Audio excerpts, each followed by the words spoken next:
आज टाकला वखारीत कांदा आणि संध्याकाळी मामाच्या पोरीसोबत गेलो होतो जागरणाला. सांगतो पुढे व्हिडिओ शेवटपर्यंत पहा. नमस्कार मंडळी, सगळ्यांना जय श्रीराम. आज आहे ना कांदा चाळीमध्ये टाकायचा आपला पहिला दिवस आहे बरं का. म्हणजे आजच आपला गणेश गणपती होणार आहे आणि आज अमावस्या असल्यामुळे आहे ना मम्मीने पण आपल्या ट्रॅक्टरची पूजा वगैरे करून घेतली ना. आपण आहे ना नारळ फोडण्यासाठी ना आपल्या ट्रॅक्टरवरतीच नारळ फोडला बरं का. म्हणलं नक्कीच लग्नाला 17 विघ्न नको, अमावस्या असल्यामुळे आपलं ना नारळ बिरळ फोडलं ना बरं राहतं.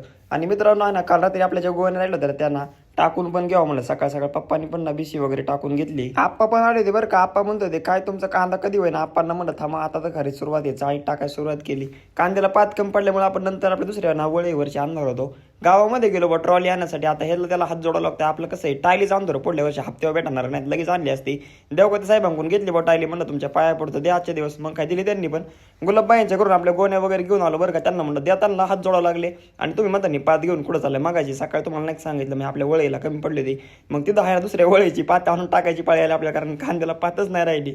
मग काय लगेच ना आपल्या लेबर पण आलेत बरं का. लेबर म्हणजे आमचे काकी मामी आणि मम्मी पप्पा, आम्ही 4 जण होतो. आणि मित्रांनो 100च्या स्पीडने आहे ना खेपा भरायचं काम चाललं होतं बरं का. आपल्याला तर काय वरले रस्ता आला नाही त्यामुळे ना नंतर पप्पाच वरती गेले आणि पप्पानी ना व्यवस्थित गोण्या वगैरे सगळ्या रचून घेतल्या. इकडे आपल्या बिके मामांचं पण ना बैमुख काढण्याचं काम चाललंय. म्हणलं एखादा व्हिडिओ काढतो, तेवढं शेंगा भेटला तर भेटला आपल्याला. आणि मित्रांनो कोणतंही काम करण्याआधी आपल्या गणेश गणपती केलंच पाहिजे. गणपती बाप्पा मोर्या करून टाकला मग मस्त पैकी म्हणलं वखारीत ना मोकार पैसा होऊ दे. आणि आहे ना वरून डायरेक्ट ना असला कांदा टाकता येत नाही त्यामुळे ना पप्पानी पहिली गोणी खाली टाकली. म्हणजे ते 5-10 गोण्या टाकल्या ना कसं कांदा आपटत नाही, डॅमेज वगैरे होत नाही. त्यासाठी ना असं व्यवस्थित टाकून घ्यावं लागतं. आणि एकदा का वळी लागली ना मग वर रप्पा रप्पा टाकून द्यायच्या गोण्या, मग काय अडचण येत नाही. 2 खेपा केल्या बरं का दिवसाच्या आपण. आणि तिसरी खेप आपण काय भरली नाही. म्हणलं सुट्टी होईपर्यंत 6-7 वाजेपर्यंत भरू आपलं काय व्हायचं त्यावर.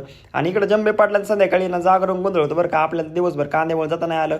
म्हणलं आता ना शेवटपर्यंतच थांबायचं 12 वाजेपर्यंत. ते पण आले होते बरं का. मार्गाला आरती वगैरे सगळी झाली. मग त्यानंतर आहे ना आपले एक व्हिडिओ काढून घेतला मित्रांसोबत. आरती वगैरे सगळी झाली होती. म्हणलं आता नैवेद्य वगैरे दाखवलाय. आता लगेच तुमचा भाऊ वाढायला ना एकदम सज्ज झाला, म्हणजे विषयच नाही त्यामध्ये. इकडे देवीदास भाऊ आणि विजय भाऊ होते बरं का मित्रांनो वाट्या वाटायला. आईला म्हणलं काय खरं नाही तर शुभम भाऊ लगेच पोच देत बरं का. त्यांना म्हणलं तुम्ही ना शांत राहा, मी वाढतो वाट्या माझ्या पद्धतीने. आमचे माणसं दिसले ना 2-2 वाट्या वाढतो आणि तुमचे असले की ना अर्धीच वाट्या वाढतो, दोघात एक.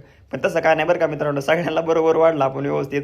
भाऊ भेटले बा. भाऊला म्हणलं परत का तुमच्या राधी लागणार नाही. आता तुम्ही ना व्हिडिओ काढलेले बदकेत मला.